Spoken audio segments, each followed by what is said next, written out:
2026-27 পর্যন্ত একটা অর্থনৈতিক মন্দা চলতে পারে। বলবে কিছু কিছু লোক যে ভবিষ্যৎবাণী করতেছে, আবার এটা ভবিষ্যৎবাণী নয়। আপনি বর্তমান সম্পর্কে খবর রাখেন না বলেই বর্তমানকে আপনার ভবিষ্যৎ মনে হচ্ছে। যদিও বা বর্তমান প্রেক্ষাপটে একজন মুসলিম ভালো থাকতে পারে না। বর্তমান প্রেক্ষাপট এতই খারাপ, কিয়ামতের আলামতগুলো এমনভাবে প্রকাশ হয়েছে এখন যে একজন ইমানদার মুসলিমের পক্ষে নিশ্চিন্তে থাকা আর ভালো থাকাটা খুব কষ্টকর। তারপরেও নবী সাল্লাল্লাহু আলাইহি ওয়াসাল্লাম আমাদেরকে দিক নির্দেশনা দিয়েছেন যে যখন ফিতনার যুগ আসবে, ফিতনার যুগ বলতে চতুর্দিক থেকে ফিতনার ফাসাদ। ফিতনা ফাসাদ কেমন, মানে আল্লাহ রাব্বুল আলামিন কোরআনে একটা বিষয় বলছেন, সমাজ তার উল্টা চলছে, এগুলো ফিতনা। নবী সাল্লাল্লাহু আলাইহি ওয়াসাল্লাম হাদিসে একটা বিষয় বলেছেন, সমাজ তার উল্টা চলছে, এর নাম ফিতনা। পরিবারে ফিতনা, ধর্মের মধ্যে ফিতনা, সমাজে ফিতনা, অর্থনীতিতে ফিতনা, এখন সংস্কৃতির মধ্যেও ফিতনা। তো এই ফিতনাময় পরিবেশে নবী সাল্লাল্লাহু আলাইহি ওয়াসাল্লাম বলেছেন যে কেউ যদি ঈমান এবং আমলের উপরে, মানে নবী সাল্লাল্লাহু আলাইহি ওয়াসাল্লামের আদর্শের উপরে সবর করতে পারে, টিকে থাকতে পারে, তার জন্য 50 জন শহীদ সাহাবীর নেকি হবে ইনশাআল্লাহ।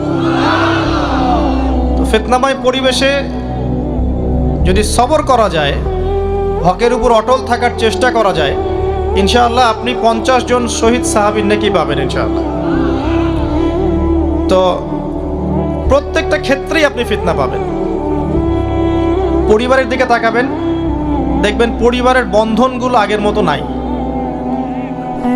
প্রচুর ডিভোর্স হচ্ছে, স্বামী স্ত্রীর বিচ্ছেদ প্রচুর বেড়ে গেছে।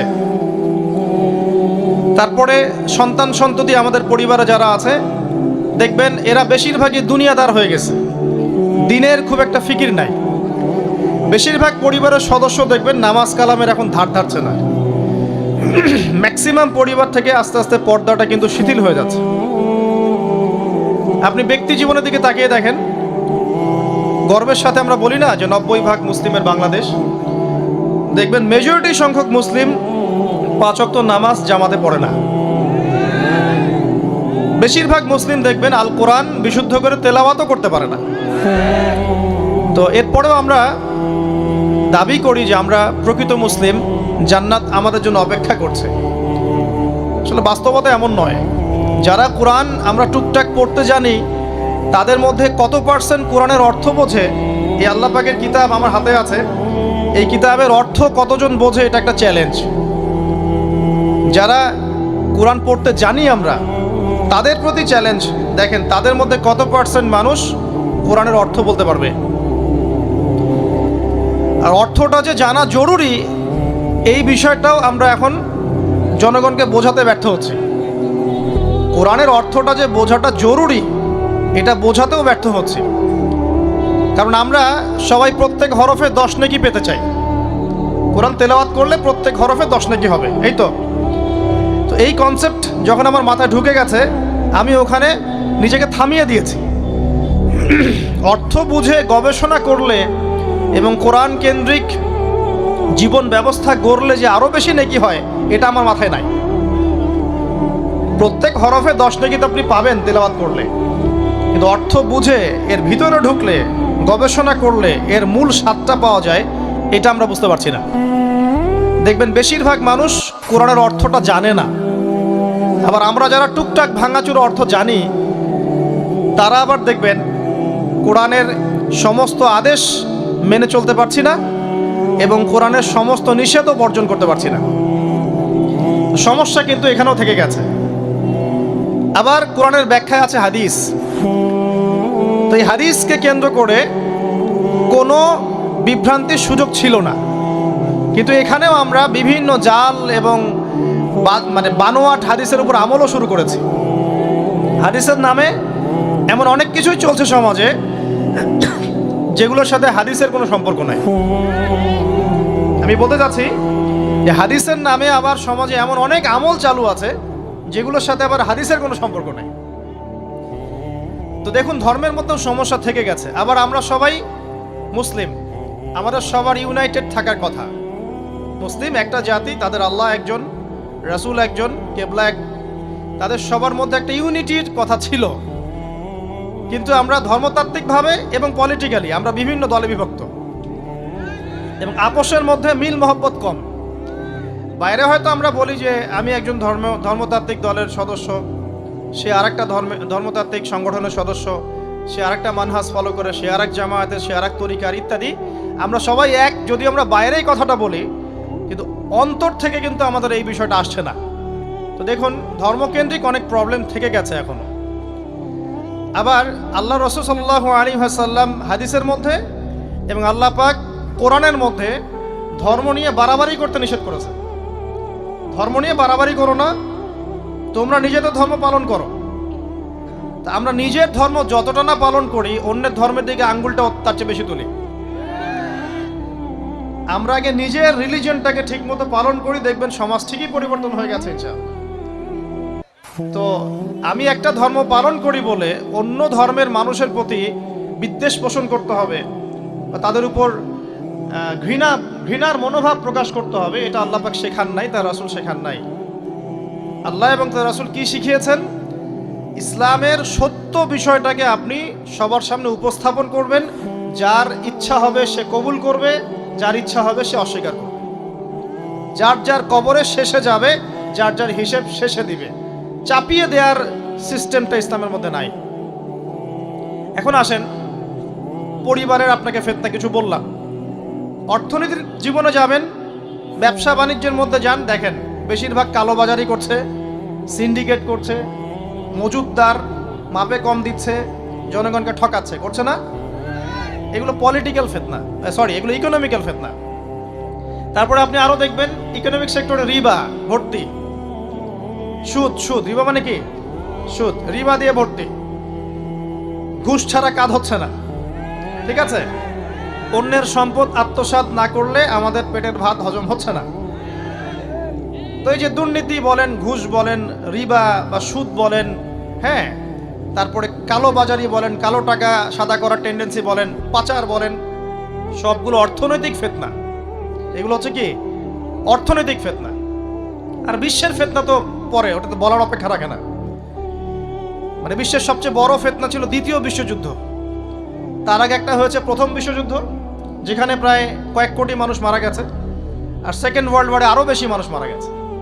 তো এখন বিশ্বকে ঠেলে দেওয়া হচ্ছে একটা থার্ড ওয়ার্ল্ড ওয়ারের দিকে।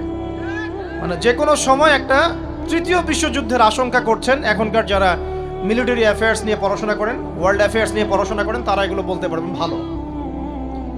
বিশ্বকে একটা খাদ্য মন্দার দিকে ঠেলে দেওয়া হচ্ছে, বিশ্বকে একটা দুর্ভিক্ষের দিকে ঠেলে দেওয়া হচ্ছে। এবং মহামারীর মধ্য দিয়ে অলরেডি কিন্তু আমাদের বিভিন্ন দেশের ইকোনমিক অবস্থা ভালো না, তার উপরে খাদ্য সংকট, তার উপরে যে বৈশ্বিক যুদ্ধগুলো, আমদানি রপ্তানি বন্ধ হয়ে যাচ্ছে, তেল গ্যাসের দাম বেড়ে যাচ্ছে, জনগণ হাহাকার করছে। এই পলিটিক্যাল গ্লোবাল অ্যাফেয়ার্সের ফিতনা এগুলা। তা আপনাকে এই জন্যই প্রথমে আমি একটা কথা বললাম যে ফিতনাময় একটা পরিবেশে একজন মুমিন যার অন্তর্দৃষ্টি আছে, যে কোরআন এবং সুন্নাহ দিয়ে এই বিশ্বের এই রহস্যগুলো উদ্ঘাটন করতে পারে, সে ভালো থাকতে পারে না। তার মনটা সবসময় কিন্তু মানে ব্যাকুল থাকবে যে কিভাবে এইসব সমস্যা থেকে নিজে উত্তরণের পথ খুঁজতে পারি, আর আমার পরিবারকে বাঁচাতে পারি, আর আমার জনগণকে বাঁচাতে পারি। আর যদি আপনি আত্মকেন্দ্রিক হন, স্বার্থপর হন, তাহলে নিজের চটকায় তেল দিবেন, নিজে ভালো থাকলেই বাপের নাম। তো দেখুন, এই জামানার কথাই নবীজি বলছেন সাল্লাল্লাহু আলাইহি ওয়াসাল্লাম, তোমাদের সামনে এমন একটা যুগ আসছে, নবীজি বলছেন জামানা সবরিন, কঠিন জামানা, যেই জামানায় ঈমান নিয়ে চলাটা হবে হাতের মধ্যে আগুন নিয়ে চলার মতো। নবীজি বলছেন ওই সময়ে, সাহাবী জিজ্ঞাসা করছেন, ইয়া রাসূলুল্লাহ, আমি ওই সময়ে কি করব?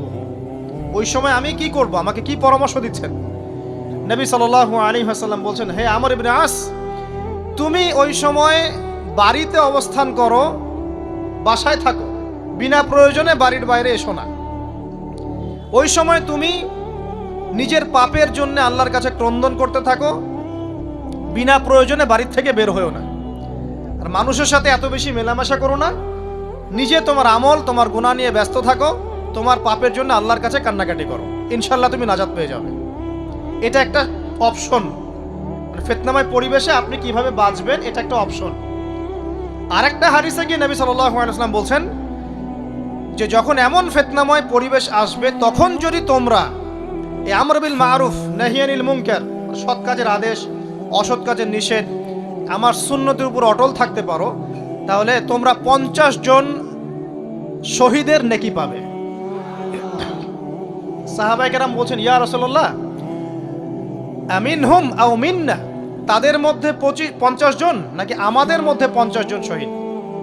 নবী করিম সাল্লাল্লাহু আলাইহি ওয়াসাল্লাম বলছেন, বাল মিনকুম, বরং তোমাদের মধ্যে 50 জন শহীদ।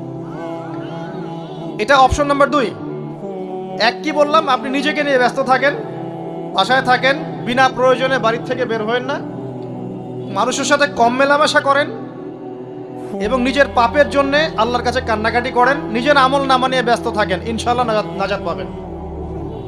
2 নাম্বার, যদি আপনার কাছে আরও বেশি যোগ্যতা থাকে এবং আপনি আরও বেশি সাহসী হন এবং আপনি উম্মার দেশের জনগণের কল্যাণ কামনা করেন, তাহলে অন্যদেরকেও এই ফিতনাময় পরিবেশে টিকে থাকার ফর্মুলা বলে দেন। এখানে সবর করেন, আমর বিল মারুফ নাহি আনিল মুনকারের কাজ করেন, আল্লাহ পাক আপনাকে ইনশাআল্লাহ 50 জন শহীদ সাহাবী নেকি দিবেন। আরো অপশন আছে। কি অপশন? ওই যে আসহাবুল কাহফ কি করেছিল, একটা ফিতনাময় পরিবেশ থেকে নিজেরা আস্তে করে সরে গিয়েছে। যখন আপনি পরিবেশকে পরিবর্তন করতে আর পারছেন না, দাওয়াত দিয়েও কোনো কাজ হচ্ছে না, মানুষ কথাও শুনছে না, জুলুম নির্যাতন বাড়তেই আছে, টিকে থাকা মুশকিল, তখন তাদের হিসাবের দায়িত্ব আল্লাহর উপর ছেড়ে দেন, আপনি ওখান থেকে ডিসকানেক্টেড হয়ে যান। তো হয়তো আপনার কাছে মনে হচ্ছে না এখন ওই যুগ আসে নাই, কিন্তু আমি আপনাকে বলে দেই যে কোরআন এবং সুন্নাহর চোখ দিয়ে যদি আপনি দেখতে শেখেন এবং বর্তমান বিশ্বের প্রেক্ষাপটটা অ্যানালাইসিস করার যোগ্যতা আপনি অর্জন করেন কোরআন সুন্নাহর চোখ দিয়ে, আপনি বুঝতে পারবেন সেই সময় অনেক আগেই চলে এসেছিল। এখন ফিতনা এবং ফাসাদময় এই পরিবেশে আমরা কি করতে পারি, ছোট স্কেলে, বড় স্কেলে না, ছোট স্কেলে। আমি আজকে বড় বিষয় নিয়ে কথা বলতে আসি না, কারণ আমি চিন্তা করলাম যে আসলে প্রথমে যদি ব্যক্তিকেন্দ্রিক বিষয়টা ঠিক না হয়, বড় বিষয় আলোচনা করে কোনো লাভ নাই। আগে ব্যক্তি যদি ঠিক না হয়, বড় বিষয় আলোচনা করে আসলে কোনো লাভ নাই, আপনারা বুঝবেনও না, মাথার উপর দিয়ে চলে যাবে। এখন গ্লোবাল অ্যাফেয়ার্স নিয়ে কথা বলে খুব একটা ফায়দা নাই আপনাদের। এখন ইকোনমিক পুরো এই সুদভিত্তিক সিস্টেম আপনি চেঞ্জ করতে পারবেন না, এবং পুরো যে তাগুতি ব্যবস্থা আপনি চেঞ্জ করতে পারবেন না। আপনি কি করতে পারবেন? আপনি নিজেকে পরিবর্তন করতে পারবেন, আপনার পরিবারকে পরিবর্তন করতে পারবেন। এতটুকু আপনার পক্ষে এখন পর্যন্ত সহজ, ঠিক না? ঠিক কথা। এটা আপনি এখন করতে পারবেন। তো এটার ফর্মুলা কি? ফর্মুলা ঘাটতে গিয়ে আল্লাহ পাক আমার মাথার মধ্যে একটা হাদিস নিয়ে এসে দিলেন, কারণ আমি বিশ্বাস করি যে আপনারা বলছেন মৌলানা আল্লামা, আমি আসলে এমন কিছু নই, এই কথাগুলো আসলে আমার সাথে যায় না। আমি নিতান্তই একজন ছোট মানুষ এবং তালেবে ইলম, জ্ঞানের পথের পথযাত্রী, আর আমি তালেবে ইলম হয়ে থাকতে চাই। আমি মুফতি নই, আমি মুহাদ্দিস, মুফাসসির বা এই যে শব্দগুলো আপনারা বলছেন, এমন কিছুই নয়। আসলে কিয়ামতের মাঠে আমি জান্নাতে যেতে পারবো কিনা আমি নিজেই জানি না। যখন কোনো মানুষ নিজেকে অনেক বড় মনে করা শুরু করবে, বুঝে নেবেন সেই ইবলিসের আনুগত্য করা শুরু করেছে আর কি। কারণ ইবলিস বলেছিল আবা ওয়াস্তাকবারা, আমি খলাকতানি মিন নার ওয়া খলাকতাহু মিন তিন, আমাকে সৃষ্টি করেছেন আগুন দিয়ে, আদমকে সৃষ্টি করেছেন মাটি দিয়ে, আমি কেন আদমকে সিজদা করতে যাব? তো এটা ইবলিসের চরিত্র, আবা ওয়াস্তাকবার, সে উদ্ধত হয় এবং অহংকার প্রদর্শন করে। তো আমি মনে করি যে আমি কিছু বলি না, আল্লাহ রাব্বুল আলামিন আমাকে বলার তৌফিক দেন মাত্র, আলহামদুলিল্লাহ। তা আমার মাথায় একটা হাদিস আসছে, সকাল থেকে ঘুরছে। সেটা হচ্ছে, দেখুন বারা ইবনে আযিব রাদিয়াল্লাহু আনহু থেকে বর্ণিত হাদিসটা আসছে এবং হাদিসটা বিশুদ্ধ। এখান থেকে আমি মূল আলোচনা যাচ্ছি যে একদিন আনসার মানুষদের মধ্যে, আনসার কারা? আমাদের আনসার বাহিনী। আনসার কারা? যারা মুহাজির সাহাবীদেরকে আশ্রয় দিয়েছিল মদিনায়, তাদেরকে কি বলা হয়? আনসার। তাহলে শব্দটা সুন্দর না? তাহলে আমাদের বাহিনীর নামটাও সুন্দর, মাশাআল্লাহ। তো আনসার সাহাবীদের মধ্যে একজন ইন্তেকাল করেছেন, ইন্না লিল্লাহি ওয়া ইন্না ইলাইহি রাজিউন। এখন তাকে দাফন করা হচ্ছে, আর নবী সাল্লাল্লাহু আলাইহি ওয়াসাল্লাম কবরের পাশে চুপ করে বসে পড়লেন। তার বসা দেখা দেখি বাকি সাহাবীরাও তাকে ঘিরে গোল করে বসে পড়লেন। তারা বলছেন, আমরা এমন ভাবে এখানে বসেছিলাম যেন আমাদের মাথার উপরে পাখি এসে বসতে পারে, চুপচাপ, কোনো নড়াচড়া নাই।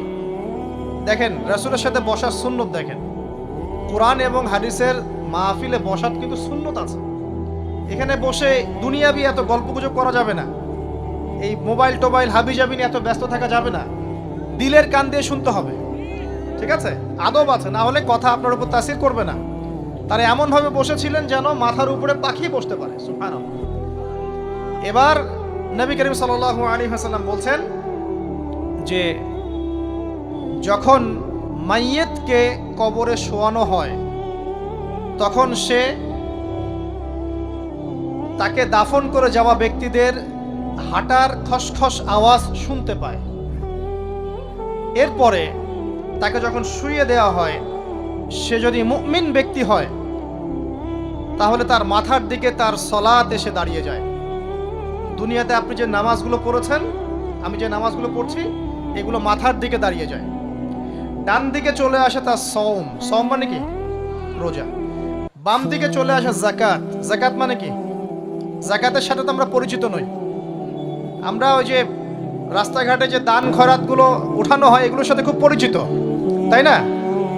কত টাকা, কত পয়সা, কি কি গান করে আর টাকা কালেকশন করে না? অনেক সময় দেখা যায় রাস্তায় যাচ্ছি আমরা গাড়ি নিয়ে, পারলে গাড়ির সামনে এসে হুমড়ি খেয়ে পড়বে টাকা নেওয়ার জন্য। এইভাবে টাকা কালেকশন করতে কে শিখিয়েছে ইসলামে? আর আমরা অনেক সময় ছোট ছোট বাচ্চাদেরকে দিয়ে, মাদ্রাসার ছোট ছোট বাচ্চাদেরকে দিয়ে টাকা কালেকশন করাই। এটা ঠিক না। কেন ঠিক না জানেন? ছোটবেলা থেকেই ওর ব্যক্তিত্ব নষ্ট হচ্ছে। এই হাতটা উত্তম না এই হাতটা উত্তম? উপরের হাত উত্তম, নিচের হাত উত্তম? তো ছোটবেলা থেকে সে নিচের হাতে অভ্যস্ত হচ্ছে। দেখেন, এত টাকা পয়সা কালেকশন করে আমাকে আরেকটা স্বতন্ত্র মসজিদ করতেই হবে জরুরি? খুবই জরুরি ছিল। মানুষের কাছে হাত চেয়ে, হাত পেতে রাস্তাঘাটে এরকম করে গাড়ি থামিয়ে, তারপরে কি বলবো, সুর করে গান গেয়ে এত টাকা পয়সা কালেকশন করতেই হবে? মসজিদটা আমাকে টাইলস ফিটিং করতেই হবে? এসি মসজিদ করতেই হবে? আমরা এমনও মসজিদ রংপুরে দেখেছি 10 বছরেও টাকা কালেকশন শেষ হয়নি। 10 বছর ধরে কালেকশন হচ্ছে। আমি ছোটবেলা থেকে দেখছি কালেকশন হচ্ছে। কি বুঝলেন? তো এগুলো আমাদের ব্যক্তিত্ব নষ্ট করে। মুসলিমরা উপরের হাতের মালিক। সারা বিশ্ব আমরা একসময় চালিয়েছি। এই পশ্চিমা সভ্যতা আমাদেরকে কি শিখায়?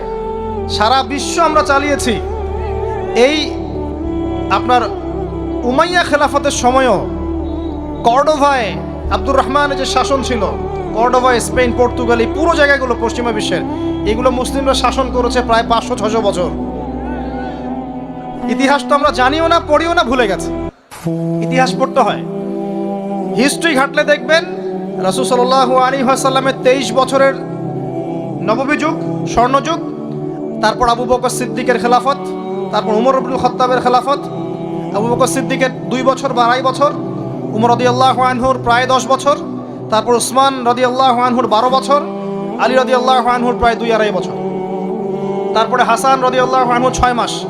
এরপরে উমাইয়া খেলাফত শুরু হলো মুয়াবিয়া রাদিয়াল্লাহু আনহুর হাতে, প্রায় 20 বছর। উমাইয়ারা শাসন করেছে প্রায় 90 থেকে 100 বছর। তারপর জাব নদীর যুদ্ধে উমাইয়া আব্বাসী ওরা একে অপরের সাথে যুদ্ধ করেছে, করে উমাইয়ারা পরাজিত হয়ে আব্বাসীয়রা ক্ষমতায় গিয়েছে। ক্ষমতায় গিয়ে তারা প্রায় শাসন করেছে প্রায় 550 বছর। এদিকে উমাইয়াদের মধ্যে যারা পরাজিত হয়েছে ওরা চলে গিয়ে কর্ডোভা, আন্দালুসিয়া, ওই দিকে খেলাফত কায়েম করেছে। তারপরে আবার এদিকে ফাতেমি খেলাফত ছিল, উসমানীয় খেলাফত ছিল, তারপরে মিশরে তুলুনি একটা রাজবংশ ছিল, আমাদের সাবকন্টিনেন্টে মোগলরা ছিল, সারা বিশ্বে আমরাই ছিলাম। ইতিহাস তো ভুলে গেছে। তা আমরা সবসময় উপরের হাত ছিলাম, উপরের হাত আমরা দিতাম, মানুষ নিত। আর এখন কি হচ্ছে? আমরা এখানে আমরা চাই, মানুষ দেয়। আর ওরা কি আর এমনি দেয়? ওরা চড়া সুদ দিবে না? ওয়ার্ল্ড ব্যাংকে যান লোন নিতে, চড়া সুদ। আর এই সুদ শোধ করতে গিয়ে বিভিন্ন দেশ শ্রীলঙ্কা হয়ে যাচ্ছে। সুদ তো শোধ করতে হবে, এমনি এমনি তো আপনাকে আর এগুলো দিবে না। তো এই সুদটা শোধ করতে গিয়ে আমাদের জিনিসপত্রের দাম বেড়ে যাবে, তারপরে দেখবেন জনগণের উপর কর বেড়ে যাবে, অনেক প্রবলেম। আর এই প্রবলেমগুলো ফেস করতে হবে কি কারণে? রিবা বা সুদের কারণে। তো এই যে বলছি, দেখেন ছোটবেলা থেকেই যে আমরা নিচের হাতে অভ্যস্ত হচ্ছি, এটা ত্যাগ করতে হবে। ব্যক্তিত্বের পরিচয় দেয়। এত টাকা পয়সা চেয়ে প্রতিষ্ঠান করার দরকার নাই। আমার জমি আছে 1 বিঘা, আমি প্রতিষ্ঠান করবো ইনশাআল্লাহ। আপনার 2 বিঘা আপনি করেন, যার সামর্থ্য আছে সে করবে, সামর্থ্য নেই করার দরকার নেই। আর একটা মসজিদ যদি কবুল হয়, একটা মসজিদ একটা জেলার জন্য যথেষ্ট। একটা মসজিদে নববী থেকে নবী সাল্লাল্লাহু আলাইহি ওয়াসাল্লাম সারা দুনিয়া শাসন করেছে। আর আমাদের তো কোটি কোটি মসজিদ, কোটি কোটি মসজিদ বাংলাদেশে। এই যুগের কথাও নবীজি বলেছেন, যে যুগে মসজিদগুলো চাকচিক্যময় হবে, মসজিদগুলো কি হবে? চাকচিক্যময় হবে, হেদায়েত উঠে যাবে, এবং মসজিদের মধ্যে শোরগোল হট্টগোল বেড়ে যাবে। দেখেন না মসজিদে হট্টগোল বেড়ে গেছে না? এটা সেই যুগ। তো যেটা বলছিলাম প্রিয় ভাইরা, যে নিচের হাতে অভ্যস্ত না, উপরের হাতে অভ্যস্ত হতে হবে। এই কারণে এই যে একটা হাদিসের কথা শুরু করলাম, যে আনসার সাহাবী কারা ছিল? যারা মুহাজির সাহাবীদেরকে আশ্রয় দিয়েছে। এখন এই সাহাবীদের মধ্যে একজন ইন্তেকাল করেছে, তার লাশ যখন রাখা হচ্ছে তখন নবীজি বলছেন, মাথার দিকে মাইয়েতের আসে কি? সলাত। সলাত মানে কি? নামাজ। 5 ওয়াক্ত নামাজ আজকে থেকে ছাড়বেন? ওয়াদা করেন আজকে থেকে 5 ওয়াক্ত নামাজ ছাড়বো না ইনশাআল্লাহ। একটা হাদিস খালি বলি, মান তারাকা সালাতান মুতাআম্মিদান ফাকাদ কাফারা, মান তারাকা সালাতান মুতাআম্মিদান ফাকাদ কাফারা। আবার শোনেন, قال رسول الله صلى الله عليه وسلم من ترك صلاة متعمدا فقد كفر। আর মুয়াজ বিন জাবাল রাদিয়াল্লাহু আনহু কে নবীজি বলেছেন, মান তারাকা সালাতা মুতাআম্মিদান ফাকাদ বারিয়াত মিন জিম্মাতিল্লাহ। যে ব্যক্তি নিজের উপর ফরজ নামাজ ছেড়ে দিল, সে কুফরি করলো, সে কুফরি করলো, সে কুফরি করলো। মুয়াজ বিন জাবালকে নবী সাল্লাল্লাহু আলাইহি ওয়াসাল্লাম বলছেন, যে ব্যক্তি ফরজ নামাজ ইচ্ছা করে ছেড়ে দিল, সে ব্যক্তি আল্লাহর জিম্মা থেকে মুক্ত হয়ে গেল। নামাজ ছাড়বেন প্রিয় ভাই? 5 ওয়াক্ত নামাজ জামাতের সাথে ইনশাআল্লাহ। আল্লাহ আমাকে তৌফিক দেখ, আপনাদের সবাইকে তৌফিক দান করুন, আমিন। জামাত যদি না পান, একা পড়ে নেবেন, ঠিক আছে? যদি ঘুমিয়ে থাকেন, ঘুম থেকে উঠে পড়বেন। ভুলে গেছেন, যখন মনে হবে তখন পড়বেন। ওযু করার পানি নাই, কি করবেন? তায়াম্মুম করবেন। তায়াম্মুমেরও কিছু নাই, আপনার কোনো কাপড়ই নাই, সতর ঢাকার কোনো কাপড়ই নাই, কি করবেন? বসে বসে নামাজ পড়বেন ওই অবস্থাতেই। এটা কোনো মাফ নাই।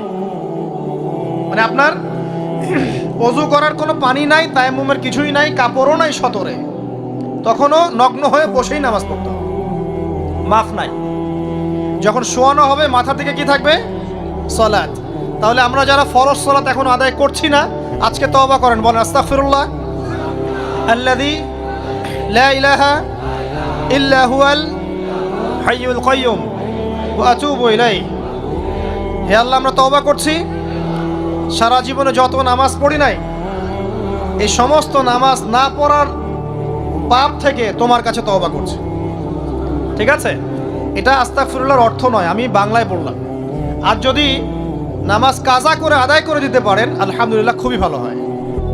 যদি নাও পারেন, তাও এখন থেকে আর কোনো নামাজ বাদ দিয়েন না, আর বেশি বেশি নফল নামাজ পড়ার চেষ্টা করেন। আল্লাহ পাক তৌফিক এনায়েত করুন।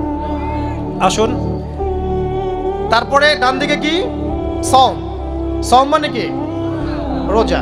রমজান মাসে রোজা রাখি সবাই তো, মাশাআল্লাহ, আলহামদুলিল্লাহ। রমজান মাসে সওম রাখার পাশাপাশি বেশি বেশি নফল সওম রাখার ব্যাপারে অভ্যস্ত হওয়ার চেষ্টা করতে হবে।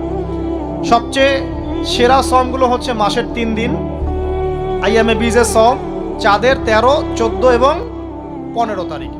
আর সপ্তাহে 2 দিন, সেটা হলো বৃহস্পতিবার এবং কি? সোমবার। আল্লাহ পাক তৌফিক দান করুন, আমিন। এছাড়া আরাফার সওম আছে, আশুরার সওম আছে, ঠিক আছে? জিলহজ মাসের প্রথম 10 দিন রাখতে পারেন, ইত্যাদি। এবার বাম দিকে কি? যাকাত। যেটা বলছিলাম, যাকাতের সাথে আমরা খুব একটা পরিচিত নই, অথচ যাকাত একটা ফরজ ইবাদত। কেউ যদি নামাজ এবং যাকাতের মধ্যে পার্থক্য করে, সে ব্যক্তি কাফের হয়ে যাবে। কেউ যদি মনে করে নামাজ আমি মানি, যাকাত আমি মানি না, তাহলে কাফের হয়ে যাবে। নিসাব পরিমাণ সম্পদ হলে প্রত্যেক মুসলিমের উপর যাকাত ফরজ, ঠিক আছে? এবং এই যাকাতই হচ্ছে আপনার ইসলামিক অর্থনীতির মূল ভিত্তি। কিভাবে জানেন? ব্যবসা এবং যাকাত এটা কি করে? এটা একটা মার্কেটের মধ্যে সম্পদ ঘুরতে থাকে। আমি বুঝাচ্ছি আপনাকে। মনে করেন আপনি ব্যবসা করছেন এবং যাকাত দিচ্ছেন। যাকাত কারা দিবে? যারা যাকাতের নিসাব পরিমাণ সম্পত্তি রাখে, মানে কিছুটা ধনী তারা। তো তারা ব্যবসা করছে, মাশাআল্লাহ। ব্যবসা যখন করে, ব্যবসায় কি থাকে? লাভ থাকে, লস থাকে, লাভ থাকে, লস থাকে। লাভও হতে পারে আপনার, লসও হতে পারে। আর সুদে কি? শুধু লাভ, লস আছে? লস নাই। পার্থক্য বোঝেন। এখন ব্যবসা যখন আপনি করবেন, এই টাকা বা মূল যে ক্যাপিটাল যেটা বলে অর্থনীতির ভাষায়, এটা মার্কেটের মধ্যে সার্কুলেট করতে থাকবে। আজকে আপনি ধনী, লাভ করেছেন, কালকে লস করবেন, এই ধন আরেকজনের হাতে চলে যাবে। সে আবার ব্যবসা করছে, সে লাভ করলে সম্পদ তার হাতে থাকলো, লস করলে আরেকজনের হাতে। মানে এই মানিটা, ক্যাপিটাল যেটা, এটা মার্কেটের মধ্যে ঘুরতে থাকে, ঘুরতে থাকে। আজকে কেউ ধনী, কালকে কেউ ধনী, আজকে কেউ ফকির, কালকে কেউ ধনী, এভাবে। এখানে আল্লাহ পাক যাকে ইচ্ছা হয় ধন দেন, যাকে ইচ্ছা হয় দরিদ্র করেন। এটা আল্লাহ পাক নিয়ন্ত্রণ করেন।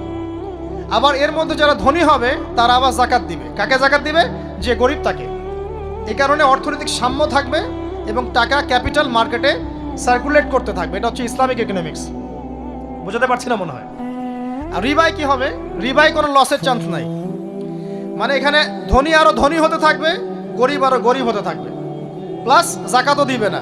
তখন সমাজের একটা অংশ অনেক ধনী হবে, আর একটা অংশ একদম মাটিতে পড়ে যাবে, কোনো ব্যালেন্স হবে না। এই কারণে বিশ্বের একটা অংশ, ওই বিশ্বের একটা বড় অংশ যারা সুদখোর, যেখান থেকে সুদ এসেছে, ওইটা আস্তে আস্তে ধনী হয়ে গেছে এবং বিশ্বের বহু কান্ট্রি আস্তে আস্তে দারিদ্র্য সীমার নিচে চলে আসছে।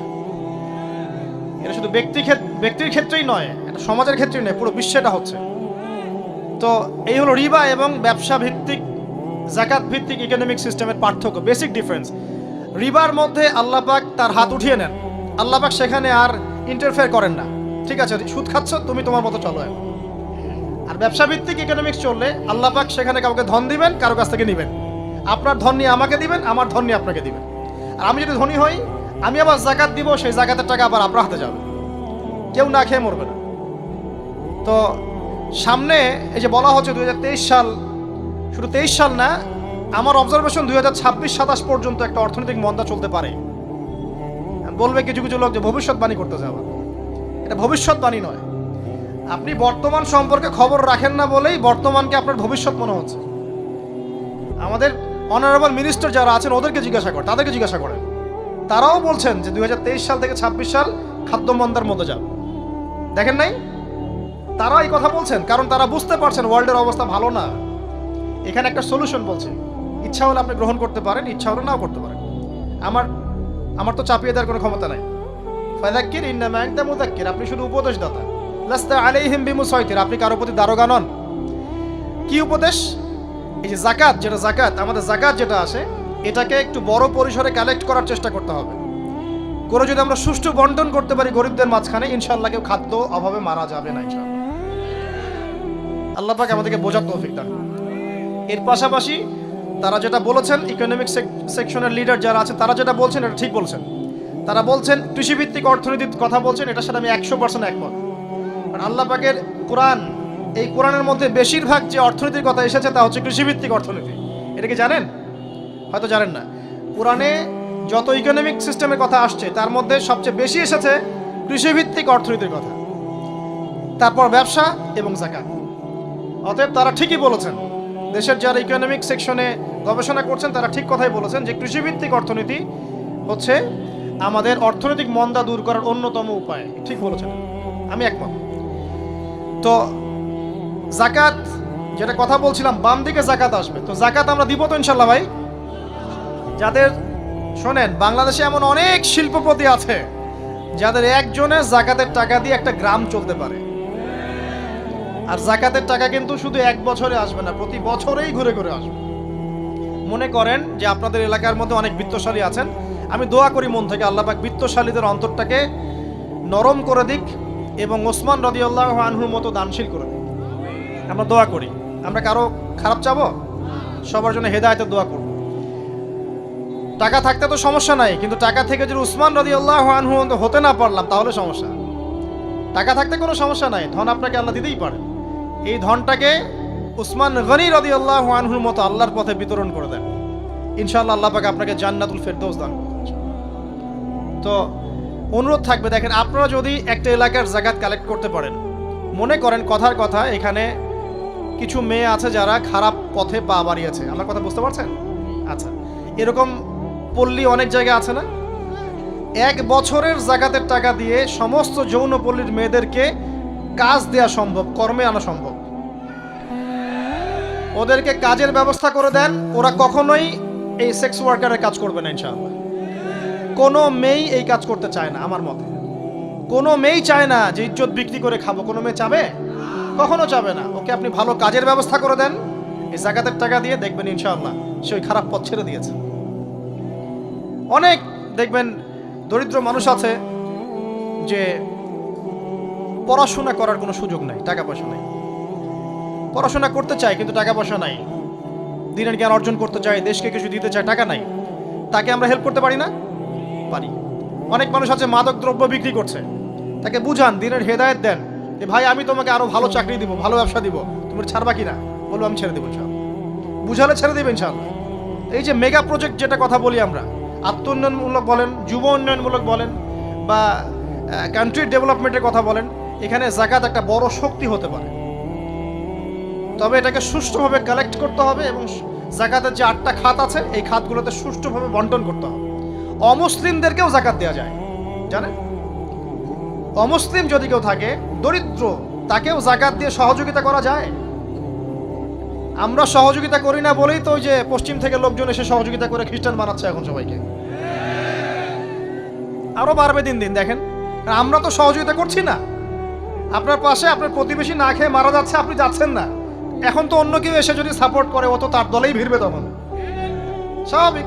এটাই হচ্ছে এখন। আল্লাহ বোঝার তৌফিক দান করুক আমাদেরকে। বাম দিকে মাইয়াতের থাকবে কি ভাই? যাকাত।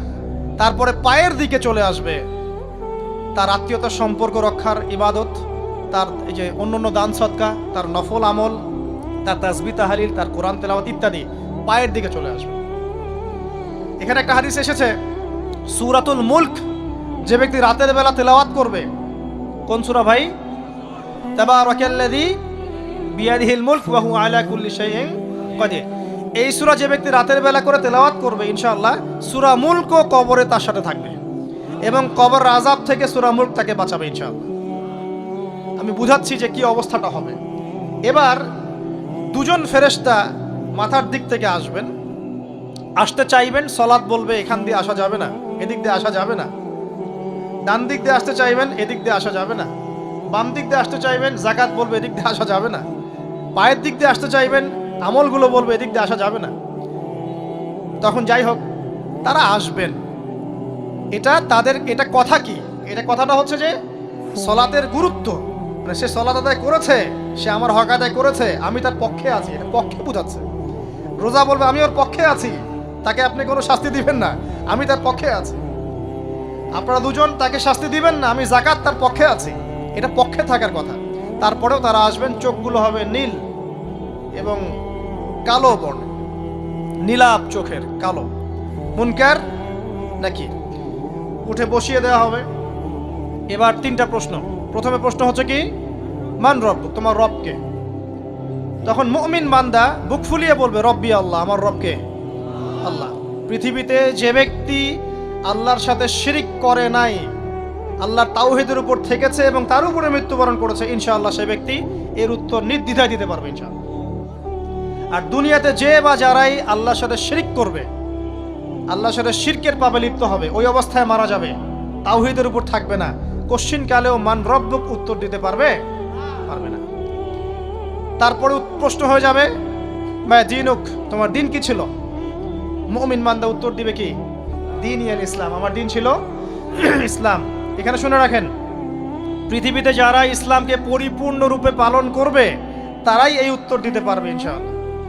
যারা ইসলামকে ঠাট্টা বিদ্রুপের, হাসি তামাশার পাত্র বানিয়েছে, মন চাইলে কিছু করি, মন চাইলে কিছু করি না, সহজগুলো একটু আমল করি, বাকি কিছুর আমল ধার ধারি না, হ্যাঁ, নামাজ পড়ি, সুদ ছাড়তে পারি না, ঠিক আছে, বছর বছর ওমরা করি, এদিকে ঘুষ দুর্নীতি ছাড়তে পারি না, ইসলামকে ঠাট্টা তামাশার পাত্র বানিয়েছে, এরা কোশ্চিন কালে উত্তর দিতে পারবে না মা দিনুক, দিনে পরিপুৎখুলু ফিস সিলমি কাফা, পরিপূর্ণরূপে ইসলামে প্রবেশ করতে বলেছেন আল্লাহ রাব্বুল আলামিন।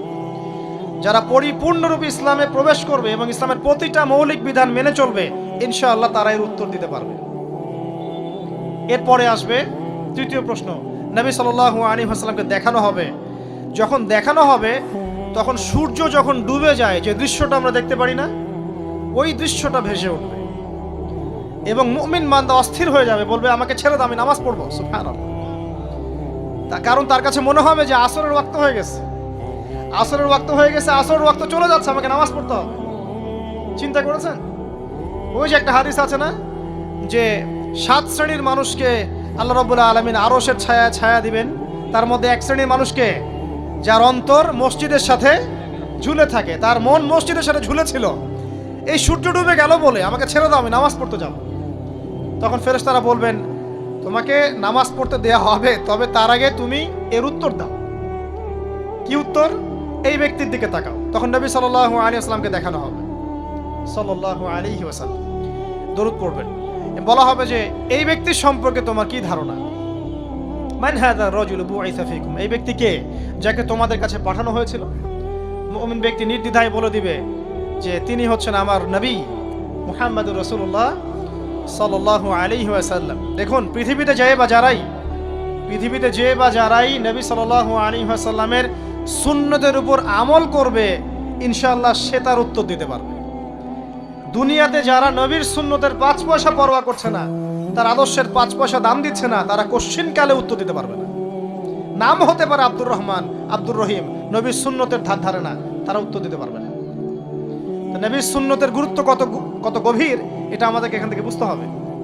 তাই প্রিয় যুবক ভাইরা, মুসলিম ভাইরা, আমাদের জীবনটাকে নবীর আদর্শ এবং সুন্নতে ঢেলে সাজাতে হবে।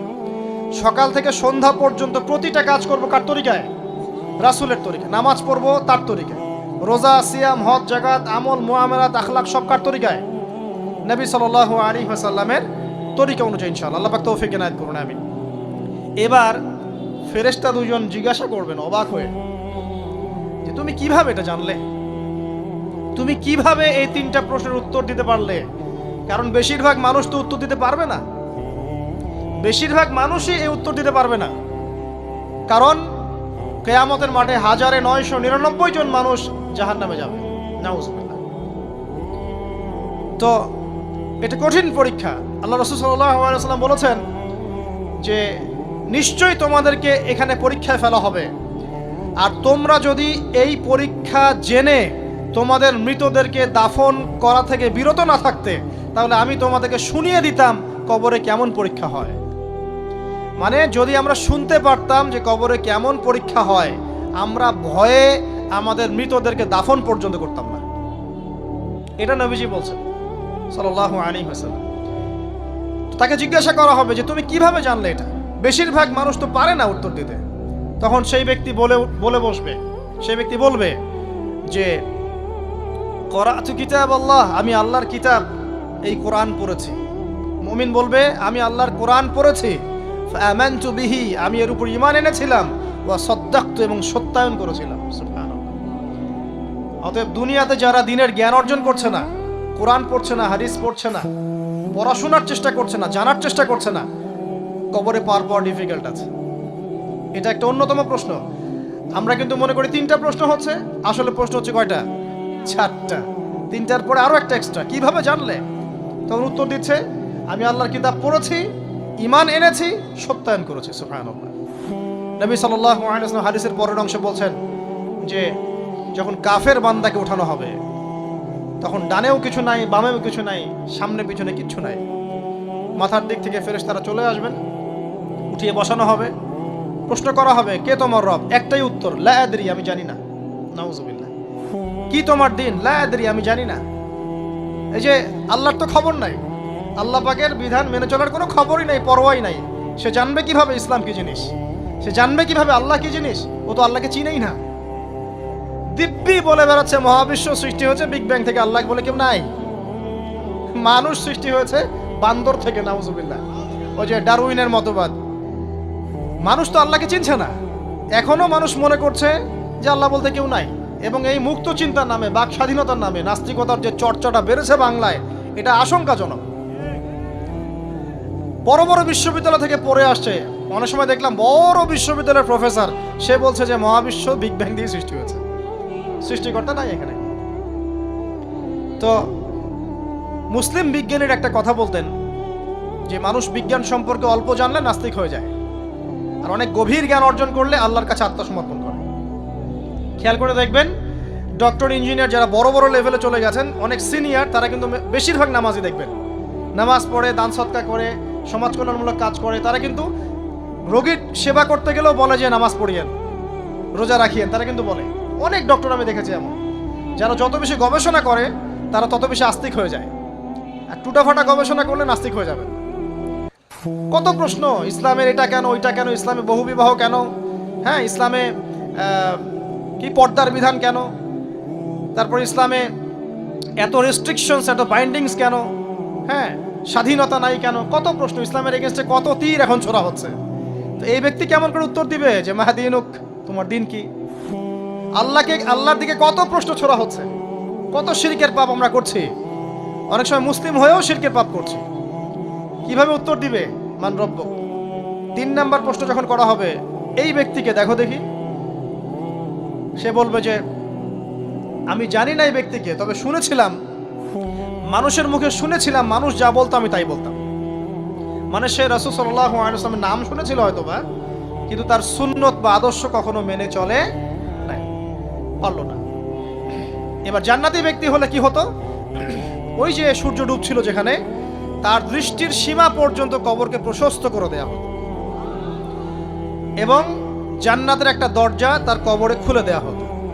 এটা কিভাবে করা হবে সেটা আল্লাহ পাক জানেন, এটার ব্যাখ্যা করার জ্ঞান আল্লাহ আমাদেরকে দেন নাই। যেই মানুষের ক্ষুদ্র জ্ঞানে মানুষ ব্যাকটেরিয়া, ভাইরাস নিয়ে গবেষণা করতে হিমশিম খেয়ে যায়, সে মহাবিশ্বের স্রষ্টা নিয়ে কিভাবে গবেষণা করবে? আল্লাহ পাকের অসীম জ্ঞানের সামনে আমার জ্ঞান কি? খুবই ক্ষুদ্র। একটা হাদিসে এসেছে বুখারী শরীফের মধ্যে, যে একটা মহাসমুদ্রের মধ্যে যদি একটা পাখি 1 ফোঁটা পানি উঠিয়ে নিয়ে যায়, ওই 1 ফোঁটা পানি হচ্ছে মহাবিশ্বের জ্ঞান, আর বাকি পুরো মহাসাগর হচ্ছে আল্লাহ পাকের জ্ঞান। তো আমরা এই ক্ষুদ্র জ্ঞানের মানুষ হয়ে আল্লাহর জ্ঞানকে কেমন করে পেনিট্রেট করতে পারি?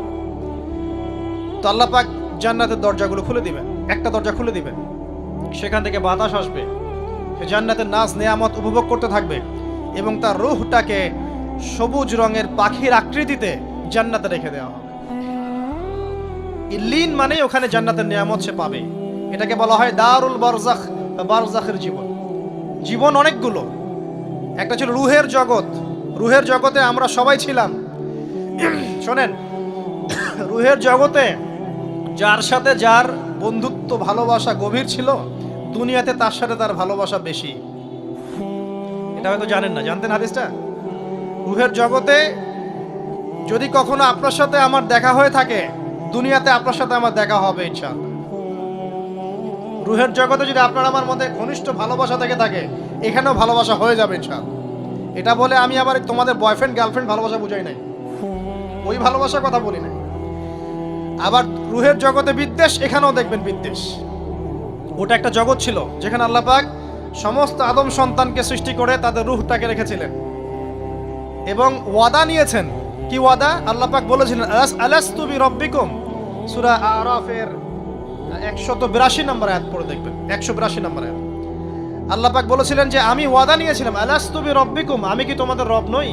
আমরা সবাই বলেছিলাম বেলা ইয়া রব্বি, অবশ্যই আপনি আমাদের রব। দুনিয়াতে এসে আমরা ভুলে গেছি। এই ভুলে যাওয়াটা মনে করায় দেওয়ার জন্যই আল্লাহ পাক আসমানে কিতাব নাজিল করেন, নবী রাসূল পাঠান, আমাদের কান পর্যন্ত ইসলামের দাওয়াত পৌঁছে দেন, যাতে আমরা মনে করতে পারি। এবার আসেন রুহের জগতের পর আসলাম এই যে দুনিয়ার জগৎ, দারুদ দুনিয়া। দুনিয়ার মধ্যে আছি হয়তো 50, 60, 70, 100 বছর হাইয়েস্ট। এরপর যাবে দারুল বারজাখ, বারজাখের জগৎ। পাপী ব্যক্তি হলে জাহান্নামের দরজা খুলে দেওয়া হবে, আর জাহান্নামের সে আযাব ভোগ করতে থাকবে। এবং পুণ্যবান ব্যক্তি হলে জান্নাতের দরজা খুলে দেওয়া হবে, এবং এর নাজ নেয়ামত সে ভোগ করতে থাকবে। তখন তাকে বলা হবে এটা জান্নাতের সেই জায়গা যেখানে তুমি থাকবে। এটা দেখার সাথে সাথে, শোনার সাথে সাথে তার যে খুশি উৎফুল্লতা আরো অনেক বেড়ে যাবে। এবং সে কি করবে জানেন? সে পৃথিবীতে ফিরে আসতে চাইবে। সে বলবে আমাকে আমার পরিবারবর্গকে জানাতে দেন, আমাকে আমার পরিবারবর্গকে জানাতে দেন যে আমি ভালো আছি। তখন ফেরেশতারা তাকে বলবেন যে এটা সম্ভব না, তোমার এবং তাদের মাঝে দারুল বারজাখ আছে, তুমি এটা ভেদ করে যেতে পারবে না। তখন তার আত্মাটাকে ইল্লিনে দেওয়া হবে, একটা সবুজ পাখির আকৃতিতে জান্নাতে ঘুরে বেড়াবে ইনশাআল্লাহ। আর যদি জাহান্নামী হয় তাহলে যে বললাম, দরজা খুলে যাবে জাহান্নামের, মর্মান্তিক আযাব তার দিকে আসতে থাকবে, কবর সংকুচিত হয়ে আসবে এমন ভাবে যাতে তার বাম পাজর ডান পাজরের ভিতরে এইভাবে ঢুকে যাবে। নাউযুবিল্লাহ। এবং এই আযাব চলতে থাকবে ইলা ইয়াউমি ইউবআসুন, পুনরুত্থানের দিন পর্যন্ত। এখন এই যে হাদিসটা আপনারা শুনলেন, এই হাদিসটা ব্যক্তিকেন্দ্রিক নয় কি? এখানে তিনটা বিষয় আপনাকে ফোকাস করতে হবে আমাদেরকে। এক, তাওহীদ, আল্লাহ পাকের তাওহীদ। দুই, রিসালাত, রাসূলুল্লাহ সাল্লাল্লাহু আলাইহি ওয়াসাল্লামের রিসালাত। এবং আখিরাত, পরকাল। এই তিনটা বিষয় খুব স্বল্প কথায় বলছি। দেখুন, তাওহীদ কি? আল্লাহ পাকের একত্ববাদ। এক আল্লাহকে আপনি সৃষ্টিকর্তা মানবেন, রিজিক দাতা মানবেন, পালনকর্তা মানবেন, সন্তান দাতা, ভালো মন্দের মালিক, সমস্ত কিছুর মালিক কে? আল্লাহ। আল্লাহ আল্লাহ আমাকে বাঁচিয়ে রেখেছেন, আল্লাহ আমাকে মৃত্যু দিবেন, আল্লাহ আমাকে রিজিক দেন, আল্লাহ আমাকে সন্তান দিবেন, আল্লাহ আমার ভালোর মালিক, আল্লাহ মন্দের মালিক, আল্লাহ সমস্ত কিছুর মালিক। এই কনসেপ্ট পরিষ্কার থাকবে, লা ইলাহা ইল্লাল্লাহ পরিষ্কার থাকবে। সমস্ত বিষয় কার পক্ষ থেকে? আল্লাহর পক্ষ থেকে। এই তাওহীদ, শর্ট সংক্ষিপ্ত কথায় বললাম তাওহীদ। এর মধ্যে তিনটা ক্লাসিফিকেশন আছে: রুবুবিয়্যাত, উলুহিয়্যাত, আসমা ও সিফাত। এটা আপনারা কিতাবুত তাওহীদ বই থেকে পড়ে নিয়েন। সংক্ষেপে বলে দেই, রুবুবিয়্যাত আল্লাহ পাকের সমস্ত বিষয়গুলো তার দিকে সম্বন্ধ করা, সৃষ্টিকর্তা, পালনকর্তা, রিজিক দাতা সবকে আল্লাহ। উলুহিয়্যাত কি? দুনিয়াতে এসেছি আল্লাহ পাকেরই দাসত্ব করতে হবে, অন্য কারো দাসত্ব চলবে না, তাওহীদ উলুহিয়্যাত। আসমা ও সিফাত কি? আসমা সিফাত মানে হচ্ছে আল্লাহ পাকের নাম গুণাবলীগুলো আছে, আল্লাহ পাক রহমান, আল্লাহ পাক রহিম, আল্লাহ পাক রাজ্জাক, হ্যাঁ, আল্লাহ পাক গফুর, আল্লাহ পাক শদীদুল ইকাব। সমস্ত গুণাবলী কার? আল্লাহ। এই হলো আসমা ও সিফাত। আল্লাহ পাক যেমন, আল্লাহ পাক তেমন, আল্লাহ পাক নিজের মতো, কারোর সাথে তুলনীয় নন। ওয়াল্লাহু আহাদ, একক। আল্লাহুস সামাদ, তিনি অমুখাপেক্ষী। লাম ইয়ালিদ ওয়া লাম ইউলাদ, তিনি জন্ম দেননি, জন্মিতও নন। ওয়া লাম ইয়াকুল লাহু কুফুয়ান আহাদ, তার সমতুল্য আর কিছুই নাই। আল্লাহ থেকে সবকিছু হয়, এটাই হলো তাওহীদ। এখন এর অপোজিশন কি? শিরক। তাওহীদের বিরুদ্ধে গেলে কি হয়ে যাবে? শিরক। কেউ যদি মনে করে যে আল্লাহ ছাড়া কেউ আমাকে জীবন দিতে পারে, আল্লাহ ছাড়া কেউ আমাকে মারতে পারে, আল্লাহ ছাড়া কেউ আমাকে রিজিক দিতে পারে, অথবা আল্লাহ ছাড়া কেউ সন্তান দিতে পারে, আল্লাহ ছাড়া অন্য কারো কাছে কেউ যদি দোয়া করে, আল্লাহ ছাড়া অন্য কারো জন্য নজর মানত করে, আল্লাহ ছাড়া অন্য কারো নামে কসম খায়, আল্লাহর হালালকে হারাম করে দেয়, আল্লাহর হারামকে হালাল করে নেয়, ঠিক আছে? আল্লাহ থেকে শুভ অশুভ আসে না, শুভ আল্লাহর পক্ষ থেকে আসে, অশুভ শয়তানের পক্ষ থেকে আসে, এমনও যদি কেউ মনে করে, শুভ অশুভ দুটোই আল্লাহর পক্ষ থেকে আসে, কিন্তু কেউ যদি মনে করে না শুভগুলো আল্লাহর পক্ষ থেকে, অশুভগুলো শয়তানের পক্ষ থেকে, এমনও যদি মনে করে, শিরক হয়ে যাবে। মুসলিমরা চলাফেরায় শিরক করছে। এখন মুসলিমরা আল্লাহ ছাড়া অন্য কারো কাছে চাচ্ছে, মুসলিমরা অনেকে কবরে সেজদা করছে, মুসলিমরা অনেকেই মৃত মানুষের কাছে দোয়া করছে, হাতে বালা পরে আছেন, খোলেন না। কেন খোলেন না? ভয়ে যদি আপনার ক্ষতি হয়, শিরক। মুসলিমরা দেখবেন আগুনের সামনে মাথা নত করছে, মুসলিমরা এখন মেডিটেশন করে, ধ্যান করে, মুসলিমরা জিনকে তাবে করতেছে, অনেক সময় দেখা যায় মুসলিমরা জাদু করতেছে, জাদুবিদ্যা, কুফরি কালাম করছে না? করছে। সবই শিরক, সবই শিরক। মুসলিমরা দেখবেন আল্লাহর হালাল যেগুলো আছে এগুলোকে হারাম করে ফেলছে, আবার অনেক সময় আল্লাহর হারামগুলোকে হালাল করে নিচ্ছে। সুদ কি ভাই? এখানে ফরজ, হালাল করে নেওয়া হয়েছে। মদ কি?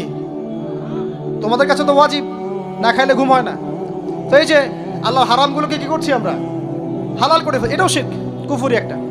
তো এক কথায় তাওহীদের উপর যারা থাকবে, মান রব্বক উত্তর দিতে পারবে ইনশাআল্লাহ। যারা শিরক করে ফেলবে ওই অবস্থায় মারা যাবে, মান রব্বক উত্তর দিতে পারবে না। আমার কথা কি বোঝা যাচ্ছে? আমি সহজ করার চেষ্টা করছি, কিন্তু হয়তো পারছি না, এটা আমার ব্যর্থতা। এক কথায় যদি আমরা কবরের প্রথম প্রশ্নের উত্তর দিতে চাই, তাহলে আমাদেরকে অবশ্যই তাওহীদের উপর থাকতে হবে, শিরকে যাওয়া যাবে না। প্রিয় ভাইরা, শিরকের পাপ থেকে আজকে তওবা করে ফেলবেন। আল্লাহ জেনে না জেনে জীবনে যত শিরক করেছে আল্লাহ মাফ করে দাও, আমিন। এবং আগামী দিনগুলোতে শিরকের পাপে লিপ্ত হয় না, প্রিয় ভাইরা, যদি আপনার আমল নামায় আসমান জমিন সমানও পাপ থাকে, শিরিকের পাপটুকু না থাকে, আল্লাহ পাক আপনার পুরো পাপ মাফ করতে পারবেন ইনশাআল্লাহ। আল্লাহ পাক বলেছেন, মেরাজের রাতে নবী সাল্লাল্লাহু আলাইহি ওয়াসাল্লামকে আরশে আজিমের কাছে উঠিয়ে নিয়ে আল্লাহ পাক 3টা ওহী করেছেন। কয়টা ওহী? একটা ছিল 5 ওয়াক্ত নামাজ, ঠিক আছে? 2টা হচ্ছে 2 নাম্বার হচ্ছে সূরা বাকারার শেষের 3টা আয়াত। 3 নাম্বার একটা ওয়াদা, একটা প্রতিশ্রুতি। সেটা কি? হে মুহাম্মদ সাল্লাল্লাহু আলাইহি ওয়াসাল্লাম, তোমার উম্মতের মধ্যে কেউ যদি আসমান জমিন সমান পাপ নিয়ে আমার সামনে হাজির হয়, কিন্তু আমার সাথে কাউকে শরিক না করে, শিরক না করে, তাহলে আমি আল্লাহ তার সামনে আসমান জমিন সমান ক্ষমা নিয়ে হাজির হব, মানে মাফ করে দেওয়া হবে ইনশাআল্লাহ। অতএব শিরকের পাপে যায়েন না, ইনশাআল্লাহ জান্নাতে যাওয়া যাবে। যে ব্যক্তি মন থেকে একবার লা ইলাহা ইল্লাল্লাহ পড়েছে, সমস্ত বিষয় আল্লাহর দিকে সুপর্দ করে, তার অন্যান্য অনেক পাপ থাকতে পারে, আল্লাহ পাক চাইলে সব পাপ মাফ করতে পারে। অতএব মান রব্বকে উত্তর দিতে চাইলে শিরকের পাপে যাওয়া যাবে যাবে না। আধুনিক শিরকের মধ্যে সবচেয়ে ভয়ঙ্করটা হচ্ছে এটা, যে আমরা আল্লাহর হালালকে হারাম করে নিচ্ছি, হারামকে আবার হালাল করে ফেলছি। এখানে যায় না। সব কিছু আল্লাহ থেকে আসে, দোয়া আল্লাহর জন্য করবেন, নামাজ আল্লাহর জন্য, সবকিছু ইবাদত আল্লাহর জন্য, দ্বীনি ইলম অর্জন আল্লাহর জন্য। প্রতিটা কাজের করার আগে নিয়াত ফিক্স করবেন, কেন